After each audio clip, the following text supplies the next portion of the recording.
Red Dead Redemption for many is the pinnacle of the Western genre in a video game, and after revisiting the title for the first time since my original playthrough, I mostly agree with this sentiment. That's not to say the game doesn't come with its fair share of shortcomings. The gameplay and mission structure are noticeably dated by modern standards. A man can only take so many missions of herding cattle and gunplay, which consists of nothing more than holding down L2 and pressing the trigger button, with gunfights that quickly seem to blend together. Although I will say the ragdoll physics are still incredibly impressive. Where Red Dead Redemption truly shines is in the story. In this video, I hope to convey what it is about the story that sets it apart as a classic Western tale, exploring why so many consider this game a timeless classic. The idea of change is central to the story of Red Dead Redemption, set during the closing days of the Wild West. The days of duels, gunslingers, and outlaws to most are little more than a distant memory. The emergence of civilization has brought with it governmental oversight, transforming what was previously a land in which people could do what they pleased, free from governmental repercussions, into one that is bound by the rule of law. Yet the effort to tame the West comes with consequence. John Marston is a remnant of the past that this new America will simply not accept. Yet John is already a changed man at the outset of the game, and for a time leading up to the opening cutscene, he had been living the lifestyle that those in government had been working to usher in. Yet his previous actions as an outlaw have not been forgotten. People don't forget. Nothing gets forgiven. Now forced into service as a glorified bounty hunter, the story picks up with Marston on the hunt for 3 of his former brothers in arms. This is the basic premise of Red Dead Redemption, a tale of revenge, defiance, and redemption.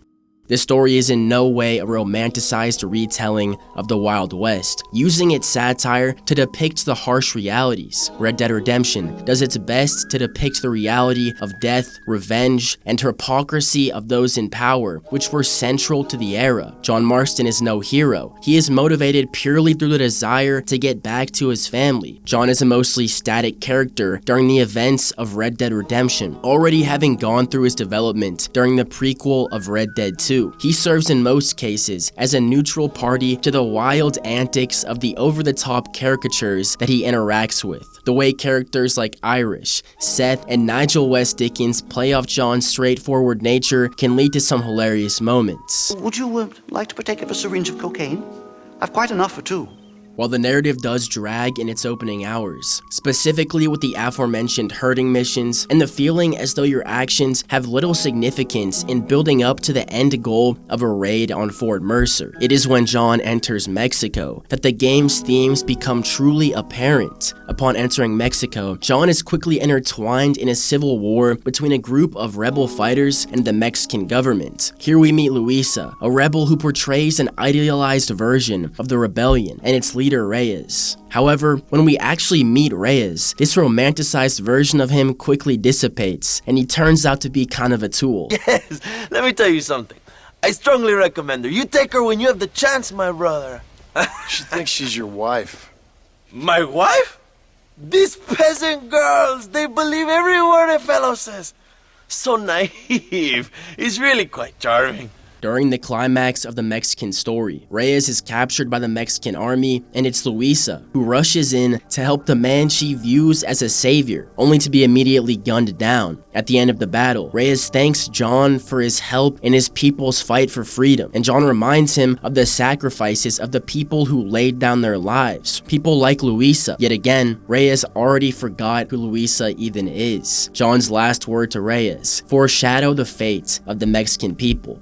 If you win power, remember why you wanted it. In the epilogue, we can read a newspaper learning that Reyes has become a tyrannical leader. The entire revolution, the fight for change, was all for nothing. The idealistic revolutionary is killed and forgotten, while those with little regard for the peasants who serve them, who sought power for selfish reasons, are ultimately successful, tarnishing a seemingly noble rebellion. The rebels ultimately got the change they desired, but is change really worth it if it doesn't make things better?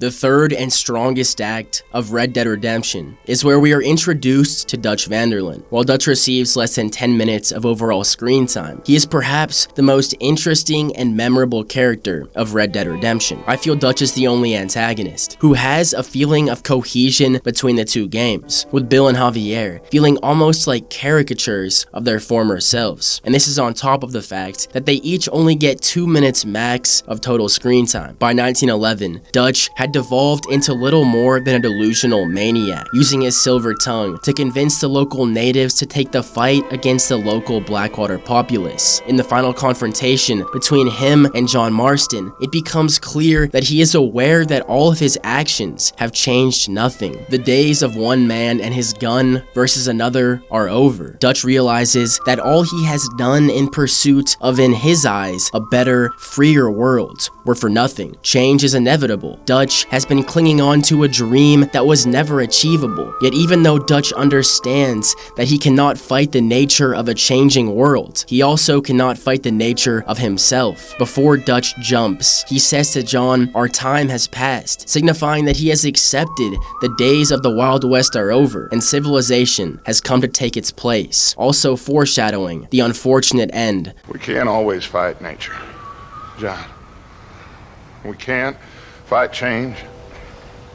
Can't fight gravity. We can't fight nothing. My whole life, all I ever did was fight. Then give up, Dutch. But I can't give up, neither. I can't fight my own nature. That's a paradox, John. You see? Then I have to shoot you. When I'm gone, they'll just find another monster. They have to. Because they have to justify their wages. That's their business.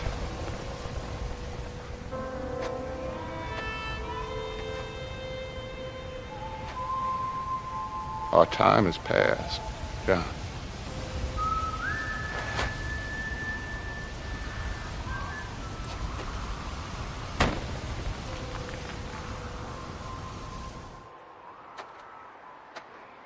Finally free after servicing his debt to the government, John is finally able to return home and be with his family. These missions are much more grounded than John's wild escapades up until this point. John's main interactions are with family. He spends time with Jack, Abigail, and Uncle, nearly perfectly integrating into the lifestyle that the government was trying to usher in. And yet, while John has changed, he is still a former outlaw, and that is something that cannot be forgiven so easily. The government, in an attempt to eliminate the remnants of a bygone era, end up assaulting the farm in an attempt to eliminate John Marston. John, in the ultimate act of redemption, sends his family away while he faces dozens of United States soldiers himself. And as I watched John take his final breaths, I was left to think about Dutch's last words. When I'm gone, they'll just find another monster.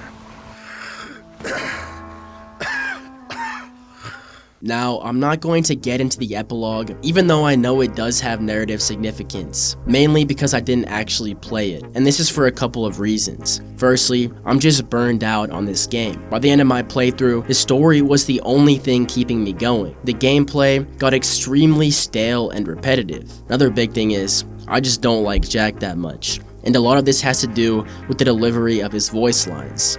Work your damn neck! Maybe I'll get around to it at some point, but I definitely need a break from the Rockstar formula. Anyways, thanks for watching. If you made it this far, please consider liking and subscribing, and I hope you have a good one.